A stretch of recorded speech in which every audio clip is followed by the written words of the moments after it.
We are still continuing our story of, please put yourself on mute if you haven't muted yourself yet. If not, I will do it for you. And yes, last time on David and Bathsheba, we came to the point where the unbelievable scene of David sending his soldier, his loyal soldier, Uriah, to the battle to be killed, to be sacrificed for this, for this lust, for this, affair, and for the reason for the sin, and specifically because of the pregnancy of Bathsheba. What would happen if she would not become pregnant? We don't know. There are few options, right? Could just be a one-time affair.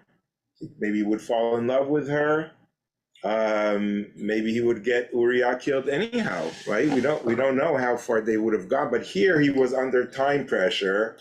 He had to make these very tough decisions and very bad and sorry, decisions, one after the other. And he has no conscience in a way, or maybe he does, but he thinks this is like the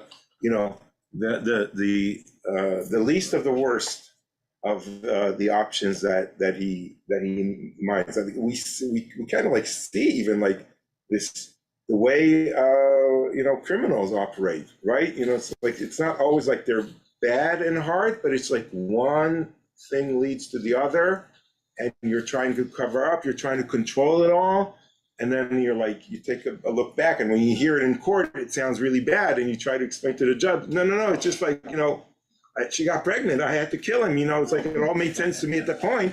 And you're like, no, it does not.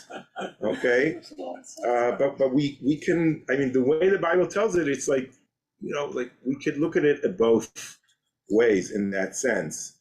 And today, so we finished with the verse 26. Okay, let's just put okay.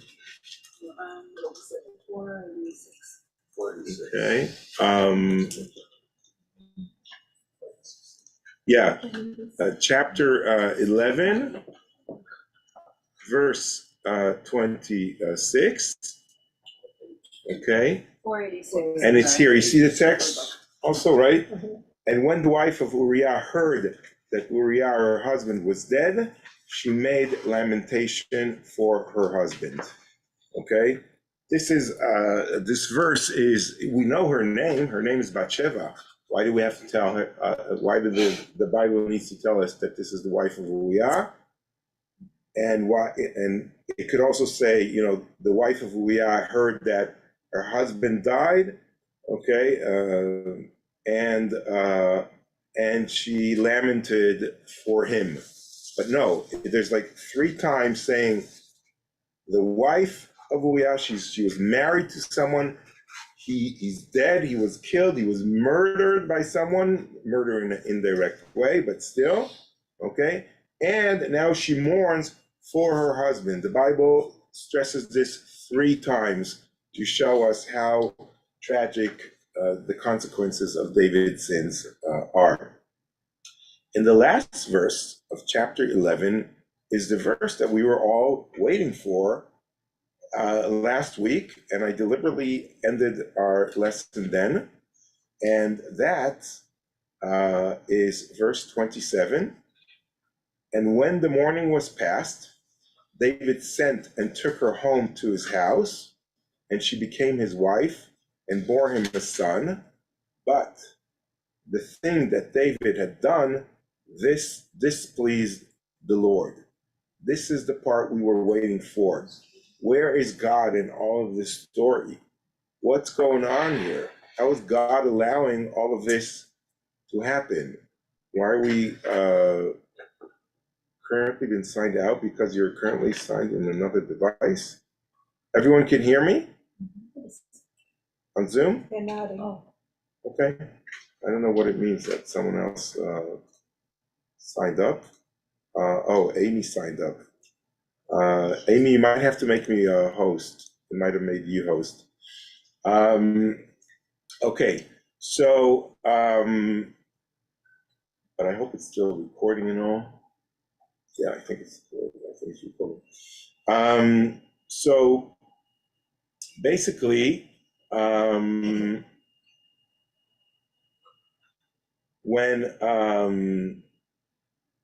so two things are happening in verse 27. The first thing is that David sends to take Bathsheba to his house, okay? And she becomes his wife and bears his son. So now something happens. This is becoming public. Everyone sort of like knows what's happening, but David now gets a different angle. If we don't know the whole story, we're like, wow, this is very noble. This is very nice of David to do this. His best army man dies in combat, okay? He was just here. His wife probably just got pregnant. How tragic this is. She got pregnant from her husband who was visiting Jerusalem, okay? And now the king himself is taking this wife who, instead of being a widow and having to grow, an orphan without a father, he's bringing into his home. That's such a beautiful thing to do, okay? And maybe one news reporter even found out the real facts, and he wrote the thing, and David said, no, this is the way the story should be written. And maybe the news reporter says, but we heard Uriah never went home. He's like, no, he went home. It's like, and I even got him drunk, and here's like the pile of beers and wine that he had. Come on, he wouldn't go home afterwards. And then, if he owned the newspaper back then, so he got the story the way he wanted it. And everyone now in Jerusalem is like, even if some people know the truth, everyone's like, you know what, let's just move on.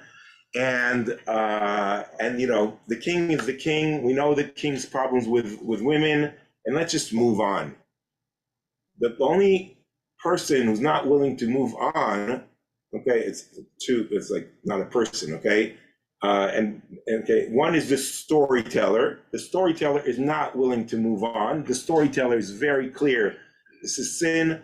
They're telling us this in a very, very cynical way against David's character and David's judgment, okay? And it's telling us from the point of view that we understand the way David wants to be perceived, but it's not going to let him. So that's one character. And the second character is God. God now steps into the picture. Okay, why does he only step now into the picture? Free choice. Free choice.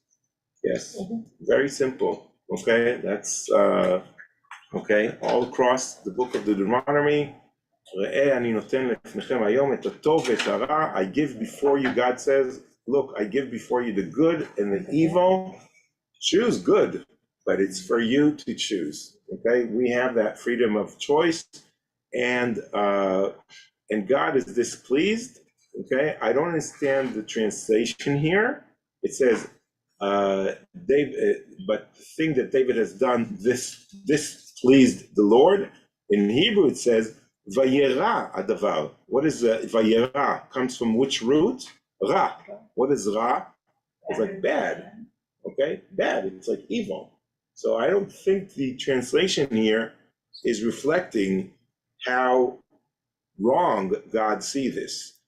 Okay, so I would change the translation here, and will not just say displeased. It's like if I'm displeased with someone, I tell my kids sometimes I'm very displeased with your behavior. Okay, but this is not what it's saying. It says vayera davar.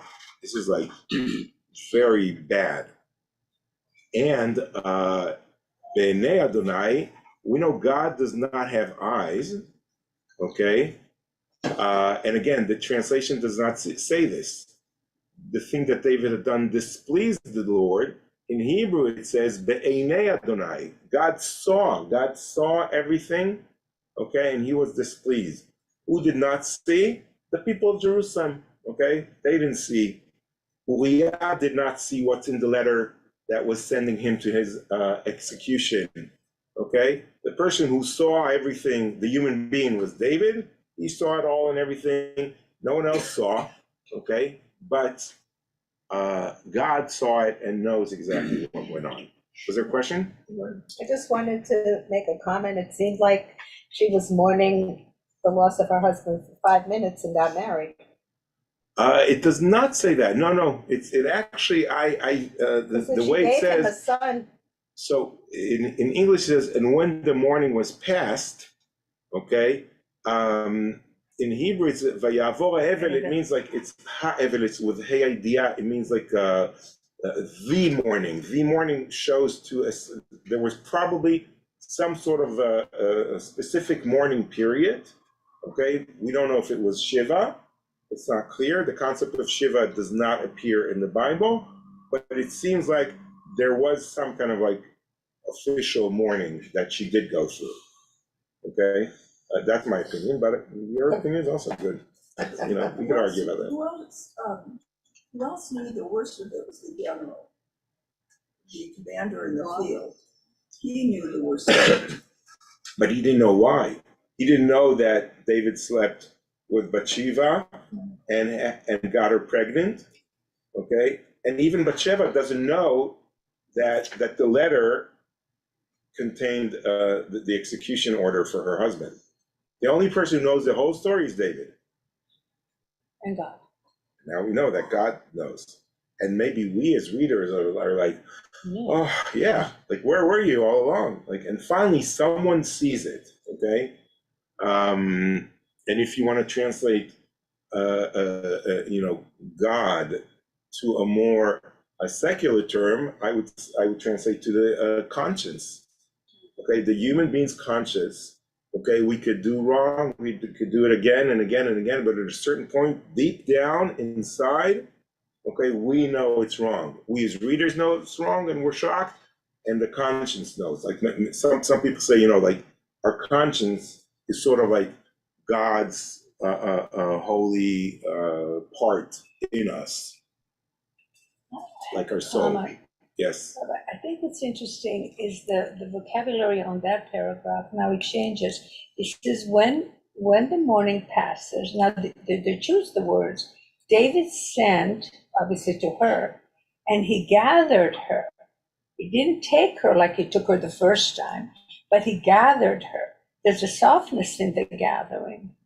So it's almost, I don't know if he's now suddenly becoming respectful or whether he's respecting her mourning.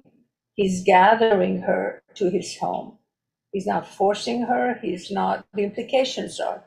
And I wonder if that's a way to just make him look better or whether he has changed somehow.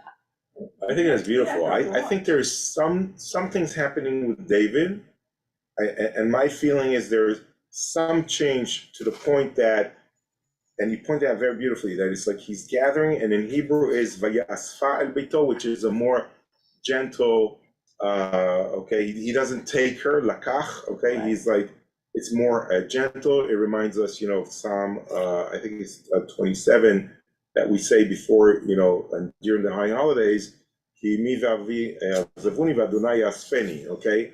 When I'm older and God and my parents are no longer with me, God is the one that gathers me. He sort of like brings me in, and that's who I have.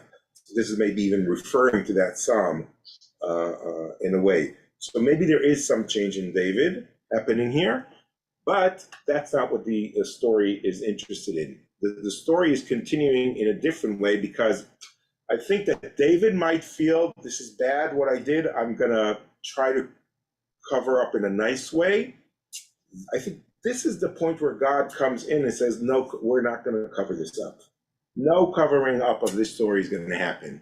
It could be just maybe between God and David, and God would talk to David and say, he's like, bad boy, please behave better next time. this is not what's happening.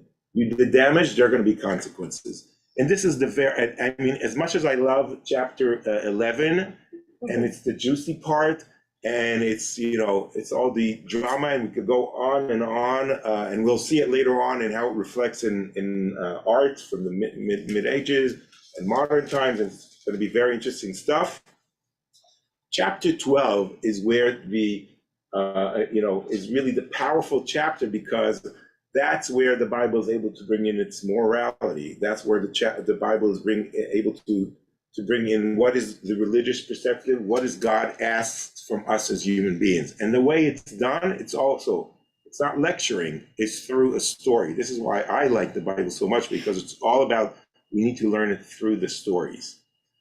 And here it goes. Vaishlach, and the Lord sent Natan to David.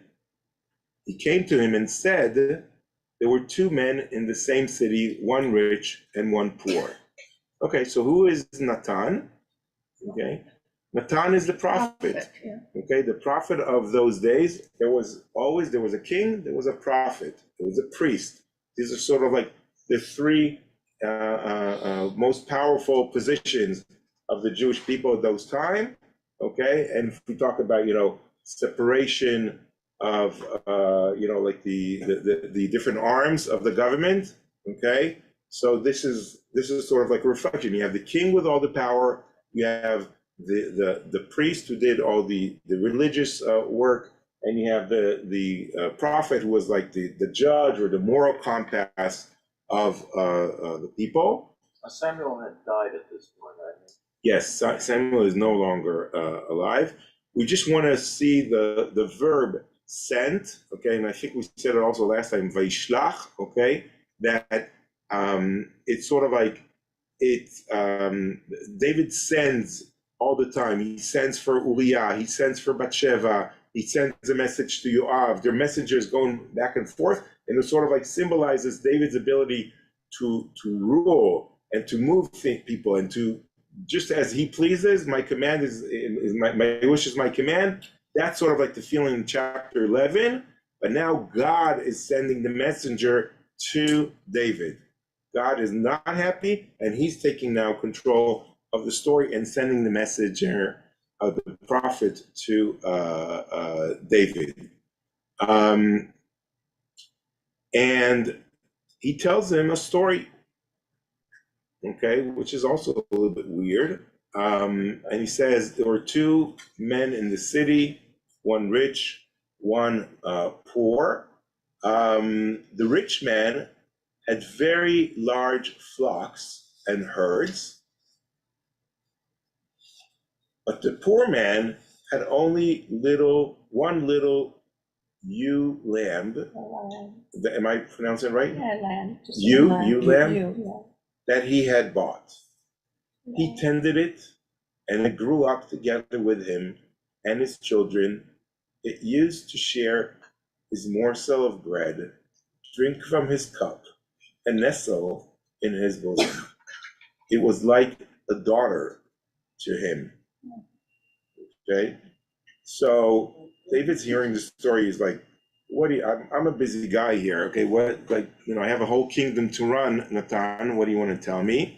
Okay, but we have to notice a few things. First of all, the poor person is not buying the lamb. He doesn't have the lamb for slaughter to eat. Why? Because he's poor. And this is the way poor people behave. You have one lamb, okay, you need it for long term. If you need something for long term, you develop close relationship, even if it's with a lamb, right? Like a dog that gives us comfort. So this lamb is not just giving him milk and the wool or everything else. Okay, it becomes like a part of the family. And if we didn't understand this, okay, it's saying it's like lies in his bosom, eats from his bread, okay, and all that. And she is like a daughter to him. So this obviously, we as readers understand this is all starting to be like an analogy to Bathsheba, right, and Uriah, Okay, we understand that Uriah is the poor person. He has only one lamb. Okay, Bathsheba. David is the rich guy, and he has many women in his life, as much as he pleases, because he's rich and he's a king. He could get as much as he wants. Okay, but is also implies to David, your relationships with women, okay, are all like, like you take and you use them and you throw them away. And unlike, Uriah was in a monogamous relationship with Bathsheba, where they have developed a real close relationship. Okay, so the analogy is here is very strong in that sense. Okay, and the metaphor of a sheep bring us back to David, who was a sheep herd, a shepherd, right? When was he a shepherd? When he was a young guy. Okay, before, when he was helping the people of Israel with Goliath, they had to run and get him from the field where he was a shepherd. And like, what happened to you, David? You became like a simple shepherd, okay, who knew what a lamb is, who had like that special relationship. And there's actually a midrash, there's like a story, like you remember, like there's a story like Moses running after the lamb and saving. So there's like also like David like would attend to every sheep he had a special relationship with. And now what? Look at you, you became a powerful king, and you couldn't care less about the sheep, or here the analogy obviously is to the woman. And now comes a very interesting part from verse 4. One day, a traveler came to the rich man, but he was loath to take anything from his own flocks or herds to prepare a meal for the guest who had come to him. So he took the poor man's lamb and prepared it for the man who had come to him. Okay? So what's going on? How is this an analogy to our story? Which traveler is coming to the rich man, who's David? The rich man, we do understand that the rich man David is hesitant. He doesn't want to take from his flock to prepare a meal for the guest, okay, the traveler, who's his guest. So he takes the poor man's lamb and he prepares that for the person that came, the traveler. So we understand the analogy of taking Bathsheba, okay, away from Uriah. And David has all these women, and he could have been with them, but he chose to take away Uriah's lamb, Bathsheba. But what is exactly that traveler? What is that guest that came to visit and needs to be prepared food for? What do you think? Because that didn't appear in our story, right? I think it's greed. It's greed, okay? His yetzer hara, his evil inclination, okay, is sort of like a guest, right? How does it happen? We have our evil inclination sometimes, right? We want to do the wrong thing, and we're like, no, that's the wrong thing. We're not going to do it. But sometimes no one's watching, okay? And, like maybe we could pass by, but it comes to us, and the way the prophet is portraying it, it's like a visitor. It comes in. Stranger, yeah. A stranger, right? It's like it pops out of nowhere. That evil inclination pops out of nowhere. And the word here is in Hebrew is helech, okay, which is like walking, like it pops in, like walks into your mind and soul, this evil inclination. But it's also a hint to David walking on the roof, okay, while everyone is out in battle. David's walking on the roof, and whoa, evil inclination, and he sees Bathsheba, okay, and it also sort of like says that evil inclination attacks who? It attacks the rich people. Okay, the rich people have a lot, they have everything, okay, and they want more and more and more, and they can't have enough of it. They have to go after the poor man's wealth. Okay, so it's also criticism on David, who's accumulating and accumulating and is never content and never happy, up until to the point that he has to take it away from the poor person, because this is sort of like the character of the rich that the prophet is trying to portray to us. And also the other word is loath, to take anything from his own flocks. In Hebrew is vayachamol. Vayachamol is like to have, like, I have like mercy over my flock. I'm not going to kill them, but I don't have mercy over someone else's flock, the person who's poor. Okay, so and it's so in contrast to the mercy that David did not show to Uriah. Okay, he sort of like hid his mercy to Uriah, and really distorted justice and distorted that mercy and compassion that we would expect a king to have. We would expect a king to have mercy and compassion for his, fellow people, and it stands in great contrast that that mercy that he has on his own property, his own, self-indulgence, but doesn't have that for the poor person. And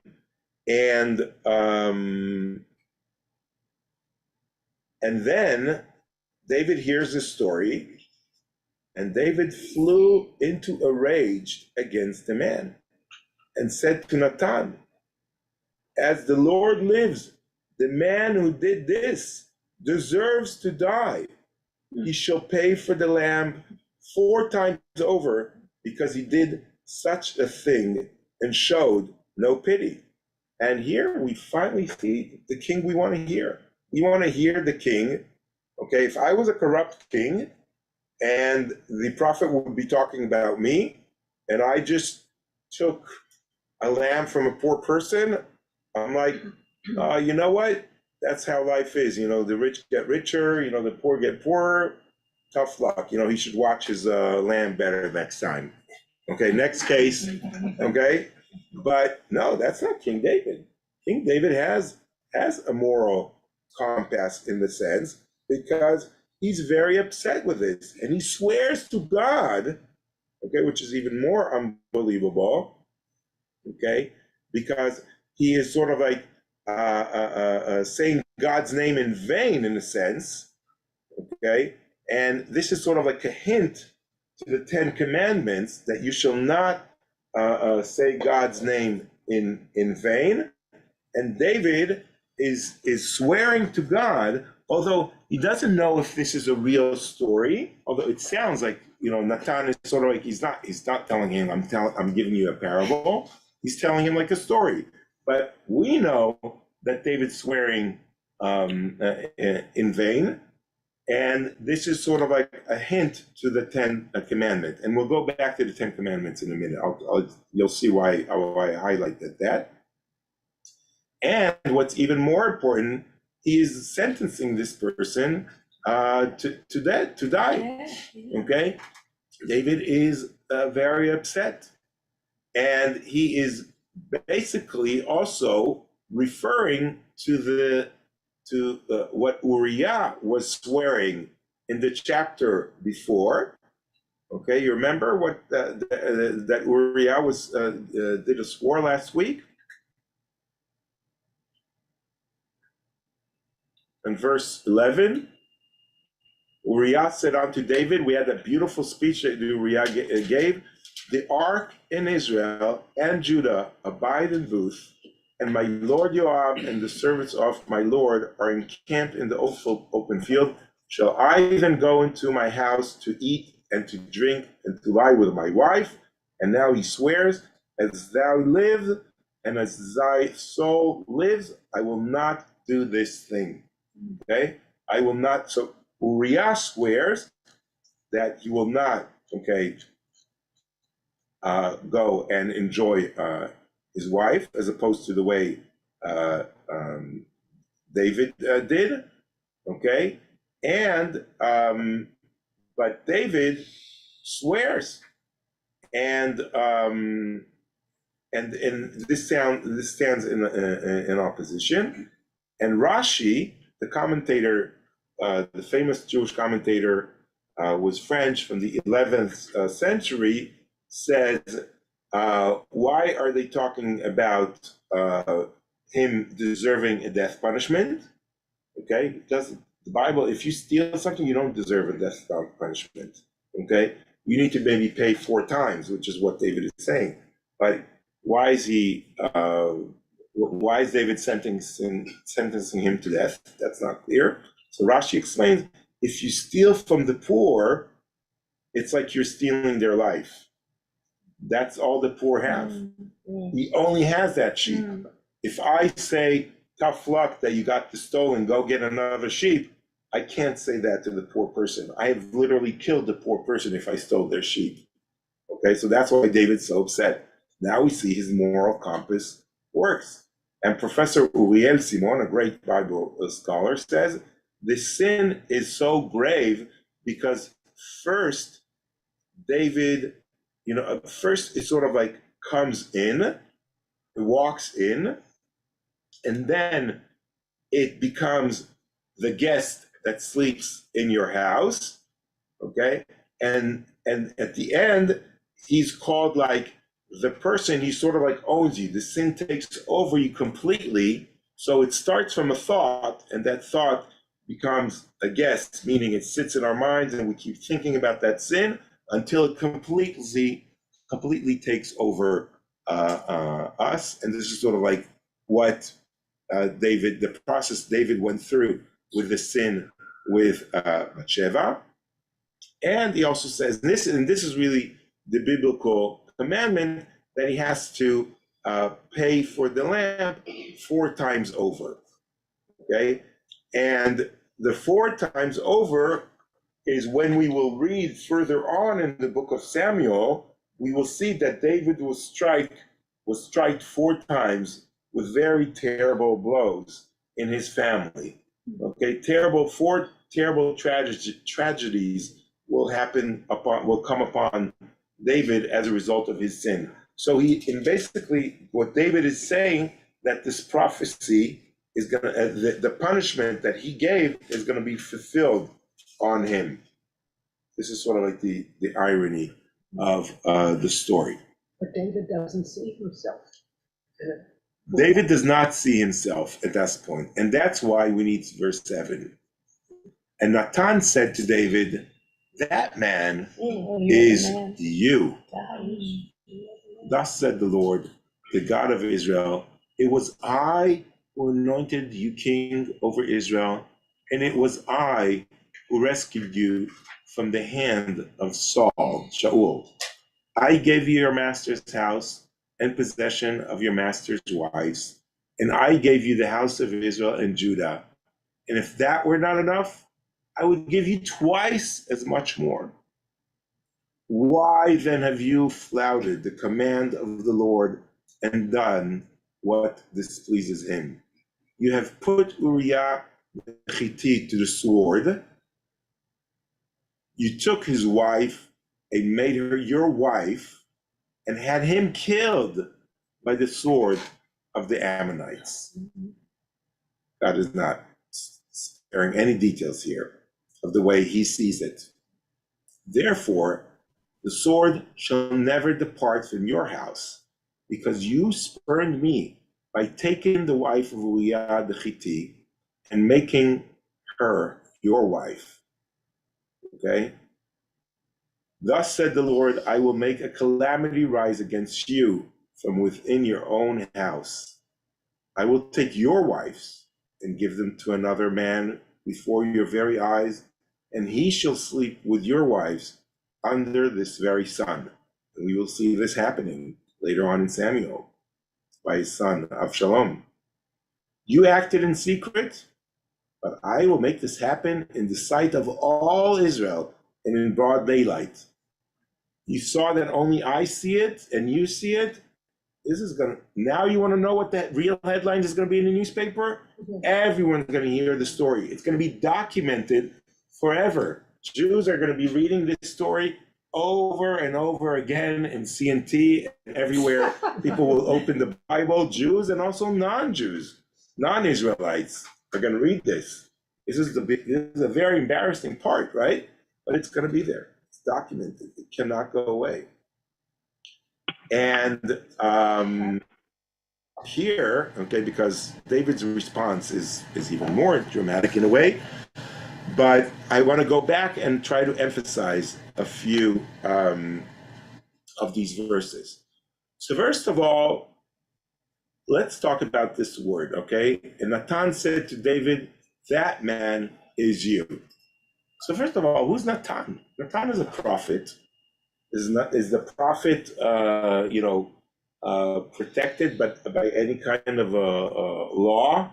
Okay, if he's like no, prophets were executed back then. If you were not nice to the king and the king didn't like you, like he would get rid of you.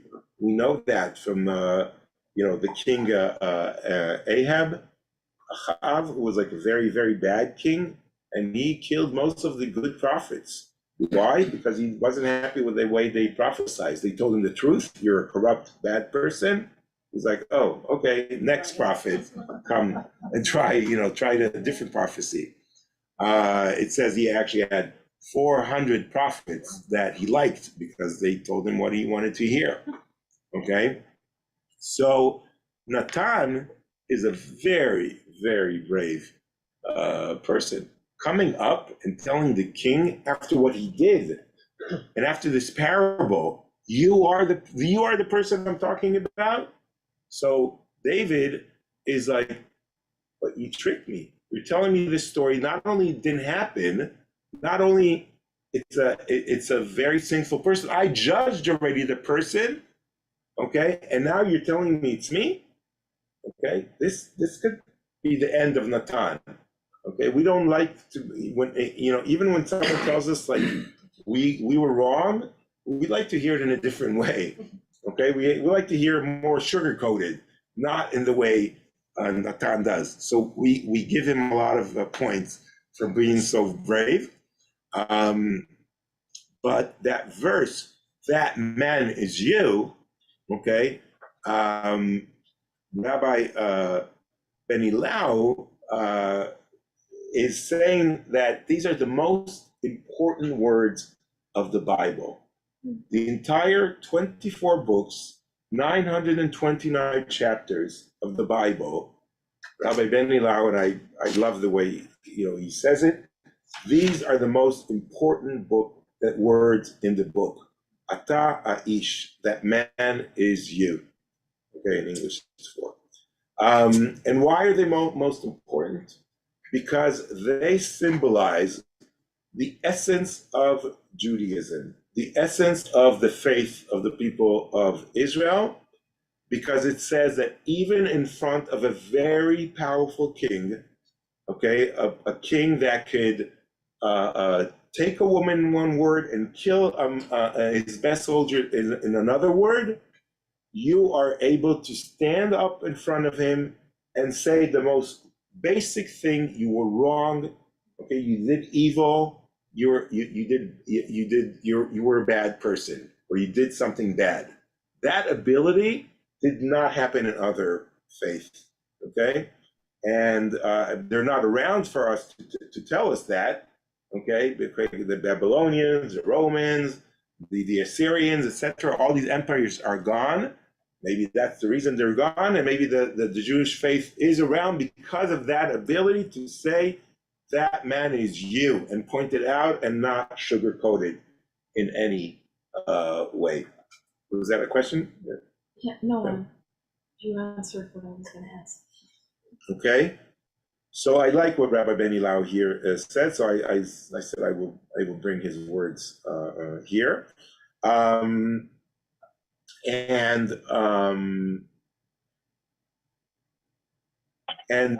the word Anochi, okay, also sort of like hints to the Ten Commandments that start in Hebrew. How do they start? the Lord your God. Right, I'm the Lord your God. Anochi Adonai Elohecha.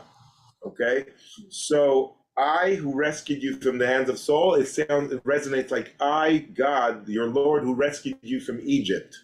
Okay, so it resonates again to the Ten Commandments, and we're going to see more references to the Ten Commandments very soon. And on verse 8, okay, I want to focus on the words, I would give you, and if that were not enough, I would give you twice as much more. Okay, so David has all these wives, and and the house of Judah in Israel, and you got everything you want. And even though God tells us in the book of Deuteronomy, in chapter 17, verse 17, it says there's like the commandments for the king. It says, like Moses tells to the people of Israel, one day you'll have a king. You have to make sure that that king doesn't get too much property, doesn't have too many women, too many wives, okay? That he acts in a modest and moral way. So God is telling him to David, oh, you have transgressed what I said in the Bible. Don't take too many women, and because David had a lot of women, probably too many, I ignored it. I let it pass. Okay, you had it, you did it. But even though I let that pass, you had to go overboard. You had to take someone else's wife. So this is like referring to that part. Okay, and by taking Uriah, you became a thief. Okay, and that's another reference to the Ten Commandments, that you shall not steal. And now David is going to get this terrible punishment that because you took Uriah, and because you killed him, and because you took his wife, we thought, what a nice, noble thing David did by taking his wife, like not leaving. No, that's the biggest moral sin. Okay, this is like, you went overboard by taking her. Everyone thinks you did a great thing. I know what you did, and that's a terrible sin. Okay, and that therefore all these things would happen to you and will happen in the open sun. And this is also hints to Absalom, David's son, who is gonna transgress the one of the Ten Commandments, which is honor thy father and mother. So Absalom, his son, is gonna sleep with all the wives of David later on in the next chapters. Okay, so here's another transgression over the Ten Commandments. Why? Because you, David, did not honor me. Okay, and God is sort of like David's spiritual father. You did not also honor your father, okay, Ishai, by the way you behaved, because Ishai was supposed to be a very righteous person. So therefore, your son Absalom is not going to honor you, and it's going to hurt to you, and it's going to hurt you where it matters to you most. You love women, you're going to see all your women being defiled by your son, and it's, as we said before, it's going to happen in daylight under the sun, just like you did to Bathsheba, and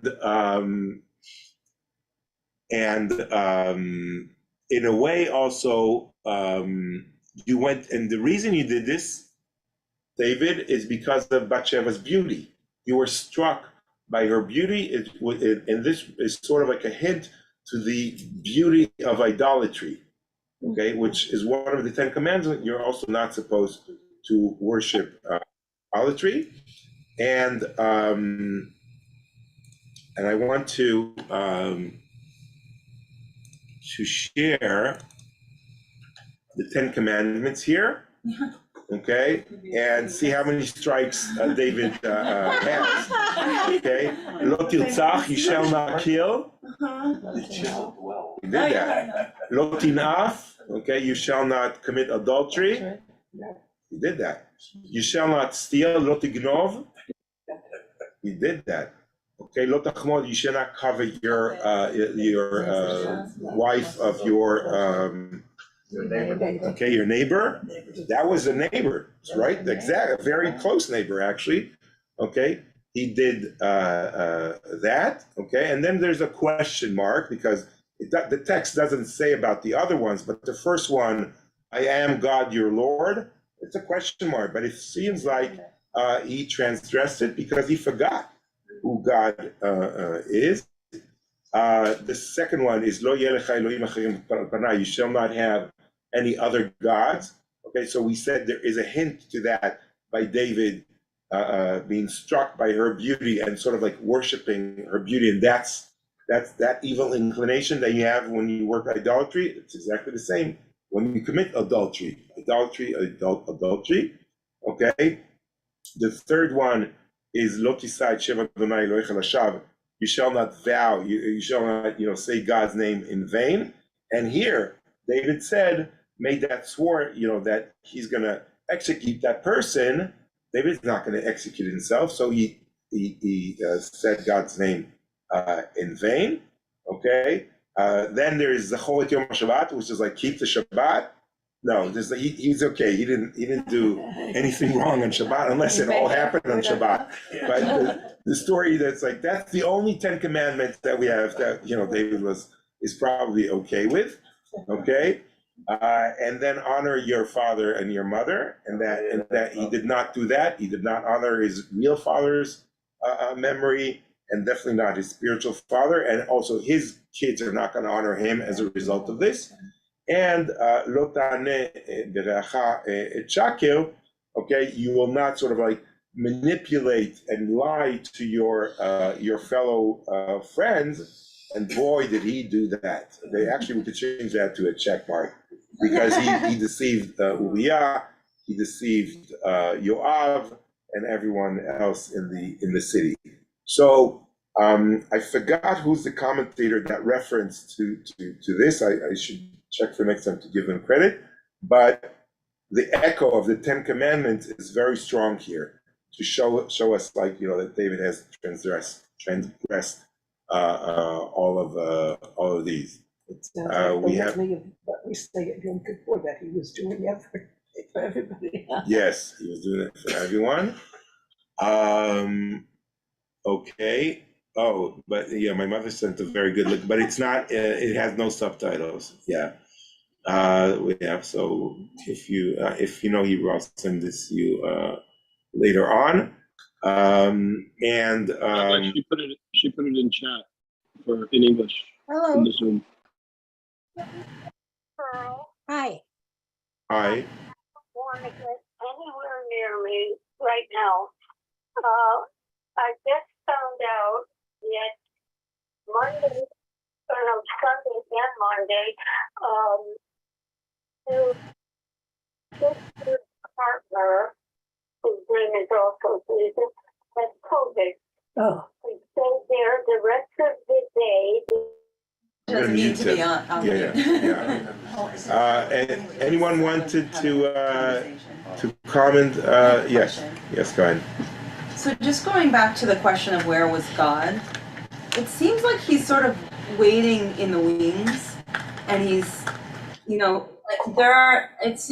correct me if I'm wrong, but there have been instances where God has sort of stepped in and said, given kind of a warning or a sort of a foreshadowing, but God didn't do that at this time, and I'm still unclear as to why he didn't have any interaction with David through this whole process. It's almost like he was waiting for David to make this David took multiple steps, made all of these colossal mistakes, and God's there. So why isn't God stepping in at all? And he's waiting until there's just a storm. That's a very good question. I wish I would have a good answer. My feeling is that God is shocked by all of this and by how fast this is all happening. God knows David, and he may probably watching him, on the roof, probably knowing, but then, and then it all happens one after the other, the pace in this story. I mean, we did it over 3 weeks, right? But the pace is very quick, sin after sin, and I think God is like, David, this is my David, the one that I groomed and had him replace Saul, and I had all these high hopes. How could this be, in a sense? I think it's like in the in Noah's Ark, before, when God is like looking at human beings, is like, I gave you like all these wonderful things, and you're all. And then God decides, to bring the Mabul, the flood. Okay, so I think first of all, it's like what we said before. God is not manipulating people in that sense. Like, he leaves choice for us. But here specifically, I think he is like, he cannot believe. Maybe he's waiting for David to stop this chain of sin by himself. It's like, you're David, you should stop. And he's just not stopping. Well, God had David replace Saul, but Saul never committed all of these sins that David has, but he replaced them, or had them replaced. It makes you wonder, why didn't he step in earlier? Why didn't something happen to let it go this far? Right. It's not clear. And next week, when we look at David's response, and I think it's good to stop before we hear David's response, because that's a completely different story. Can you repent? Where's tshuva, repenting in all of this? Could you really repent for something like this? It's a huge topic, so we're going to look at it next week through David's response. But I think for now, this is sort of like the analogy between David and Saul brings up really that question. It's like, why did I make this replacement? Why did I change, kings? And God is like at a very, in his own turning point. And he brings Natan the prophet. By the way, it says like he sent Natan. I was like, Natan was like, he told Natan, I want you to understand what David did.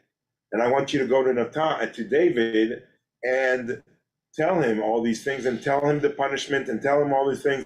I think Natan's first response is like, are you sure you want me to go to the king? Like, maybe we could find a different prophet. Okay. Yeah. I was thinking, but how does David become king in terms of God's role in the evolution of we take a shepherd, and God evolves them, and I'm going to say evolves this man to become a king. He anoints him, he makes him a king, and being a king, it's like being a Moses in a different way. He stepped up to a level where his responsibilities are greater, sharper, etc. When he does all those things, in my mind, it's almost God saying, you're the king now, let's see what you can do. This is my vocabulary, not God's vocabulary. Yeah. And now David just cuts himself down, boom, boom, boom, boom. And when the prophet goes to him, he doesn't say you are the king that sinned. He says you are the man that sinned. And it's a very specific choice of words. You are the man. He just have stripped you from everything. You are that man that you thought that all these robes somehow made you bigger, smarter, more privileged, more this, more. Forget it, buddy. You are the man. You are the core, and your core is rotten. What you did is rotten. Not you are rotten, but your core is rotten. And now, where do you want to go from here? I love that. That's very nice. You're tough. I'm tough. I'm tough. I'm an Israeli. I'm tough. Switch seats. I'm not a rabbi. But because David responds to that. Yeah. Right. So I want to end. Okay. What we'll do is I'll show you what my mother said. Yeah, Because, let's see. She's tough too, I bet. Yeah, she's much tougher than I am on David. But we need to also share the sound here. Oh, video is unavailable. Oh, in our country, it's not available. Can you believe that?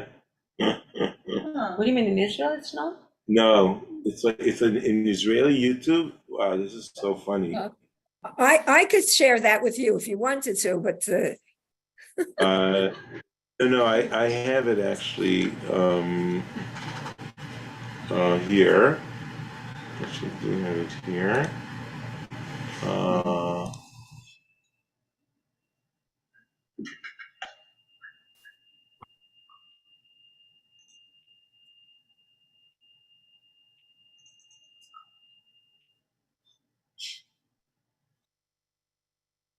cute. Okay, but it's in Hebrew, so I have to stop and translate.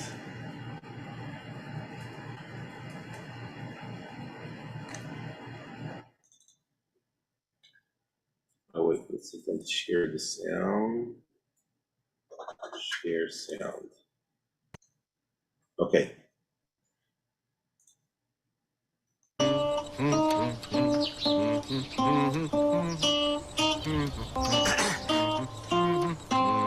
שלום, כבוד המלך, אפשר שאלה קטנה? בטח, נתן, גש, מה קורה? Your Honor, can I ask you just a small question? And he says, of course you can ask. שמעתי איזו שמועה לאחרונה עליך. I heard some rumor about you. עכשיו, אני לא יודע אם זה נכון, אני לא יודע אם זה לא נכון. איזה שמועה? I don't know if it's true, I don't know if it's not true. So David's asking, what kind of rumor? אני שמעתי שמועה שאתה... מה, שזיינתי אישה נשואה ושלחתי את בעלה לחזית הקרב בכוונה מובהקת שיעמוד כדי שאוכל לשמור לעצמי את אשתו? Okay, now I have to translate this. Oh, you heard a rumor that I slept with someone's wife and I sent him off to war so I could keep his wife to myself. Okay, that's the rumor you heard? כן. תן כיף. Yeah, that's exactly what I did. רגע, מה, וזה לא נראה לך ש... זאת אומרת, אין לך בעיה עם זה? בעיה? It doesn't seem like any problem with that. So David's saying, a problem? Why would I have any problem? It went through so easily. שתהיה לי בעיה, אבל חלק לגמרי. איך אני אגיד לך את זה? How am I gonna tell them? How am I gonna tell you what's the problem? אין לי את כל היום, נביוס, קדימה. בוא נאמר... I don't have all day long. Just spit it out. נאמר שיש שני אנשים, כן? מה זה, משל? אני מת. Let's say there are two people. And so David's asking, a parable? I love parables. על המשלים שלך, אבל שיהיה מצחיק הפעם. What's a funny one?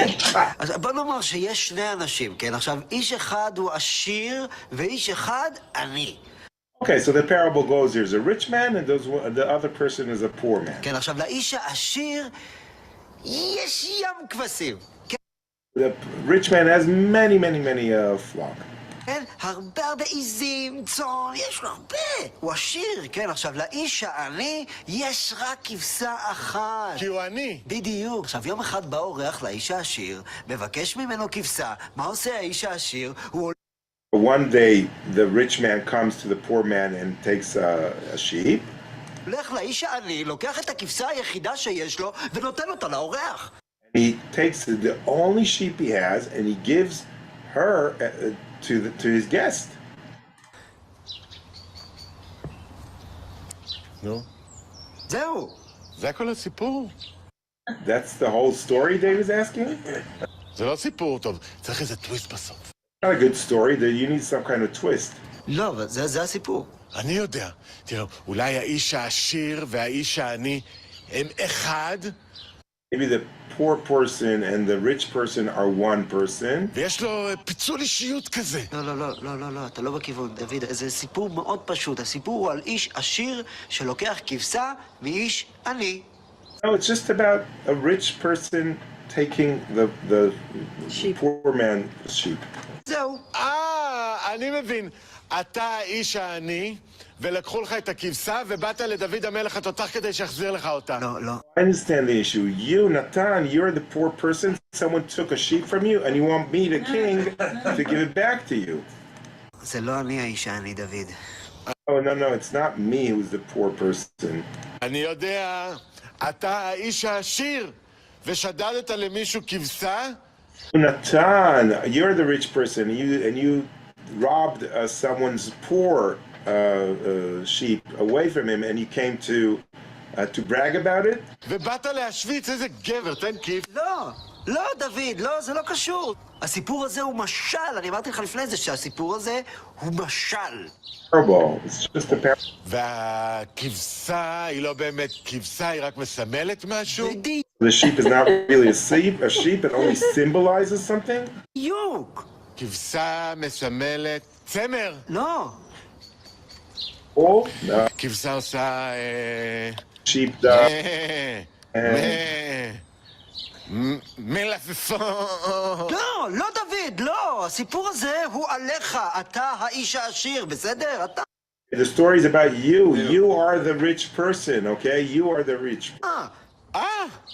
Oh. אוקיי, אבל מי האיש העני? אני לא מכיר אף אחד שהוא עני. אוריה Who's the poor person? I don't know anyone who's a poor person. חיתי, הוא האיש העני. Yad Chiti, he's the poor man. רגע, ואז הכבשה היא... בת שבע! הכבשה היא בת שבע. Sheep is Batsheva.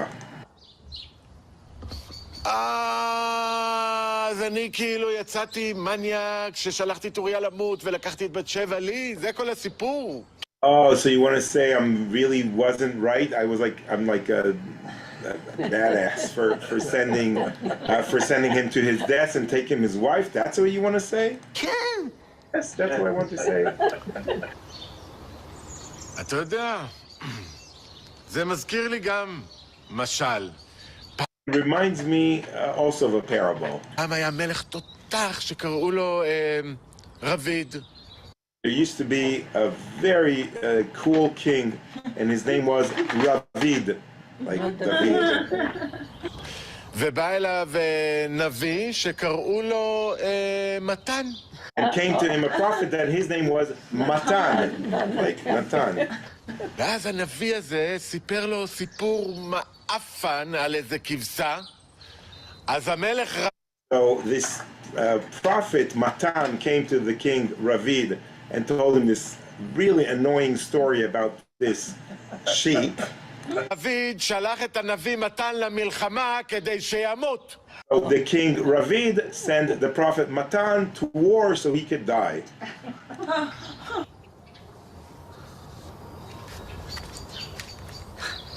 איזה יופי, זיינת את בת שבע, אה? He's like, oh, that's so nice. You shook Batsheva, huh? כיף? כיף. איזה יופי.